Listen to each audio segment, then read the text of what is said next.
আমি হচ্ছে rate exam দিতে এসেছি আজকে এখানে আমার ল ডিপার্টমেন্টে আমি আছি।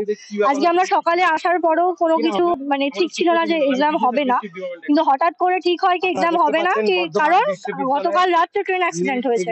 তো আমরাও বাই রোড এসেছি ট্রেন অ্যাক্সিডেন্টের জন্য, আমরাও কিন্তু ট্রেনে করে আসিনি বা আমরাও খুব সহজভাবে আসিনি, কিন্তু হঠাৎ করে 10টার সময় আমাদের নোটিফিকেশন এখানে চিপকানো হচ্ছে কি এক্সাম ক্যান্সেল করা হয়েছে কারণ ট্রেন অ্যাক্সিডেন্টের জন্য, যেখানে 10:30 থেকে রিপোর্টিং টাইম। তো আমাদের এটাই দাবি যে ইদার আমাদের আজকে এক্সাম নেওয়া হোক, আর না হলে আমাদের ডিরেক্টলি ভাইভাতে ডাকা হোক। বারবার এভাবে আমরা হ্যারাস হয়ে, ইভেন আগেও একবার এরকম ভাবে নোটিফিকেশন আগের দিন নোটিফিকেশন দিয়ে ক্যান্সেল করা হয়েছিল যারা ওটা হিট ওয়েভের জন্য, এটা অফিসিয়াল নোটিফিকেশন ছিল একটা, কিন্তু আজকে এখনো অব্দি কোনো রকম নোটিফিকেশন ইউনিভার্সিটির ওয়েবসাইটে পাবলিকেশন কোনো কিছু হয়নি। জাস্ট একটা এখানে একটা চিপকে দেওয়া হয়েছে যেখানে সবকিছু হল রুম সব মানে অ্যালার্ট হয়ে গেছিল। তারপর আমার নাম দীপাঞ্জনা মিত্র। শক্তিগড়ে ট্রেন দুর্ঘটনার কারণে ট্রেন চলাচল বিঘ্নিত হচ্ছে, সেই কারণে স্থগিত হয়ে গেল বর্ধমান বিশ্ববিদ্যালয়ের পরীক্ষা।